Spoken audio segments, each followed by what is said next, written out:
Majelis Kehormatan Mahkamah Konstitusi tuntas memeriksa semua pelapor dan hakim konstitusi atas perkara dugaan pelanggaran etik atas putusan MK tentang syarat batas usia Capres-Cawapres.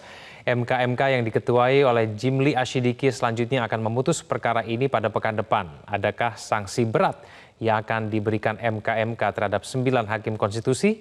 Kita akan mengulasnya bersama dengan Ketua Mahkamah Konstitusi periode 2013 hingga 2015, Hamdan Zulfa, dan pakar hukum tata negara Ferry Amsari. Pak Hamdan Zulfa, Mas Ferry, selamat malam. Selamat malam.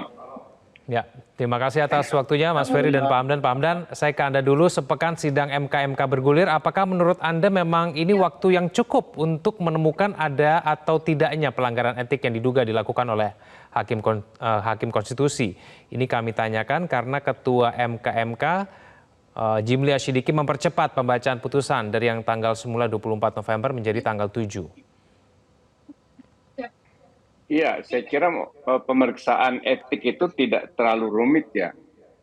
Ini kan hanya mendengarkan klarifikasi dari para hakim yang terlapor, mendengarkan pengaduan atau laporan dari para pelapor dan tentu saksi-saksi ya, kalau diperlukan. Karena itu kalau MK itu merasa sudah cukup, tidak harus menunggu lama. Saya kira saya termasuk ya setuju putusan ini dipercepat ya, apabila memang sudah bisa diambil kesimpulan. Ya. Jadi tidak ada persoalan sebenarnya, ya, karena tidak harus berlama-lama kalau itu sudah merasa cukup. Ya, saya kira begitu, Bung Kevin. Ya, saya ke Mas Ferry. Mas Ferry, dari berbagai pernyataan maupun sinyal yang disampaikan oleh Ketua MK Jimli Asyidiki, apakah Anda sendiri yakin bahwa memang ada pelanggaran etik di situ dalam putusan MK? Ya, saya sepakat. Perkara etik bukan perkara yang etik, yang seperti perkara di dalam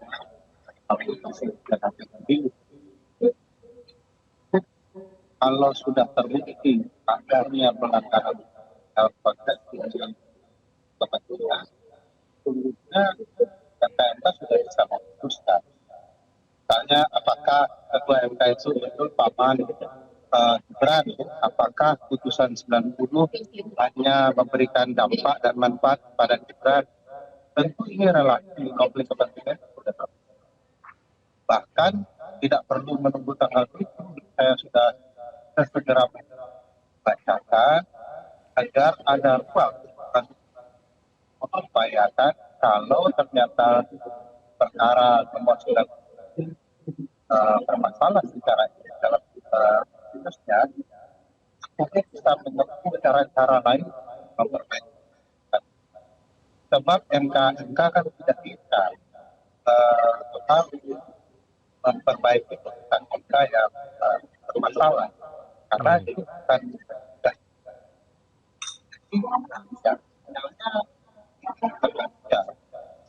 baik, karena saya yakin generasi ya, baik. Itu pasti membuat ya, Mas Ferry, mohon maaf suaranya agak terputus ya, agak kresek-kresek begitu, semoga kemudian bisa dibenahi.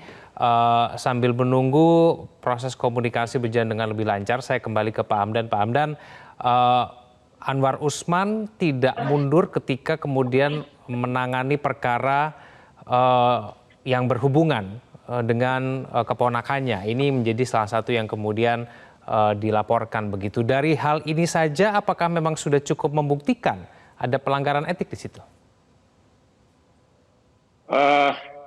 Tidak bisa dengan sederhana itu tentunya. Ya. Kita harus melihat ya proses dalam pengambilan keputusan itu dan kejadian-kejadian yang terjadi di sana. Karena begini, karena pemohonnya sendiri kan bukan keponakannya, jadi tidak ada hubungan dengan para pihak yang berperkara. Tetapi kan dalam mengadili sebuah perkara, dalam hal ini pemeriksaan etik, memang tidak bisa hanya melihat secara formal begitu.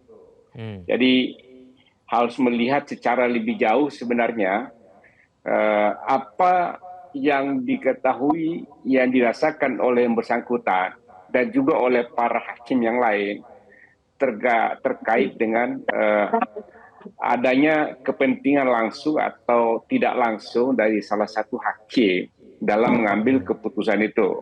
Jadi ini tidak sangat sederhana dalam kaitan dengan itu, karena pihak secara langsung tidak ada hubungannya. Tetapi tidak cukup dengan itu, sekali lagi, karena itu saya dan kita tentu tidak bisa mengambil kesimpulan sendiri karena kita tidak ikut memeriksa dan mendengar keterangan para hakim dan yang bersangkutan ketika dalam pemeriksaan etik. Jadi kita dengar aja kalau hal itu dalam putusan, ya, untuk bisa membuktikan, ya, sejauh mana ada situasi dia harusnya mengerti, ya, para hakim itu harus mengerti bahwa dia memiliki konflik kepentingan dengan perkara itu, dan itu hanya bisa dilihat dalam pemeriksaan dari rangkaian pemeriksaan di Dewan Etik itu sendiri. Saya kira begitu. Tapi kalau ada konflik kepentingan yang kemudian berpengaruh terhadap putusan, itu bisa kemudian diketahui melalui sidang MK-MK? Bisa, sangat mungkin dari keterangan saksi-saksi atau keterangan para hakim itu sendiri, ya, atau bukti-bukti yang terungkap dalam pemeriksaan etik. Hanya saja memang problemnya putusan Dewan Etik tidak bisa menjangkau, ya, dalam amar putusannya itu pada putusan Mahkamah Konstitusi yang telah ada, karena majelis etik itu, ya, majelis etik itu hanya menjatuhkan sanksi yang terkait dengan pelanggaran etik, tidak pada amarnya mengenai putusan yang berkaitan dengan konflik kepentingan kalau memang itu terbukti. Dulu, ya, pernah ada putusan DKPP, ya, yang menemukan adanya pelanggaran etik dari penyelenggara pemilu, yang putusan DKPP itu membatalkan keputusan KPU mengenai penetapan pasangan calon kepala daerah. Oleh Mahkamah Konstitusi memutuskan pada saat itu bahwa putusan DKPP yang menyentuh substansi perkara di luar pelanggaran etik itu dibatalkan. Jadi sekali lagi, putusan Dewan Etik sendiri tidak bisa menjangkau lebih jauh secara langsung dalam amarnya, terkait dengan perkara yang yang kemungkinan ada konflik kepentingan, ya. Walaupun memang undang-undang pokok kekuasaan kehakiman itu memungkinkan itu, tapi tidak dalam proses putusan, tidak dalam amar putusan Dewan Etik sendiri. Kira gitu. Oke. Baik, apakah kemudian cukup dengan memberhentikan hakim yang terbukti melanggar etik karena Ketua MK Jimli Asyidiki juga pernah menyebutkan ada informasi internal MK kadang juga sering banyak yang bocor ke publik. Nah, kita akan dengarkan dulu pernyataan dari Jimli Asyidiki. Nanti saya akan minta tanggapan dari Prof. Hamdan dan juga Mas Ferry usai jeda.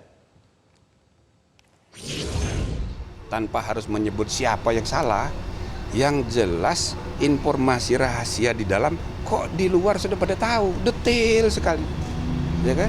Nah, jadi ya banyak intel dulu di sini. Wartawan ini mirip-mirip intel ini, ya. Ya tapi itu kan hak Anda, ya. Tapi maksudnya ini sesuatu yang rahasia kok dibuka keluar tuh bagaimana? Selama ini hanya dugaan-dugaan, ternyata kan beda. Tapi kok banyak betulnya sekarang ini, gitu loh. Nah, ini pasti sumbernya kalau bukan staf, hakim. Nah, kami udah periksa semuanya, susah ini, siapa ini? Gitu kan, kalau nanya majalah Tempo, ya kita harus hormati kebebasan pers, dia kan berhak untuk tidak mendisclose. Jadi kami nggak mau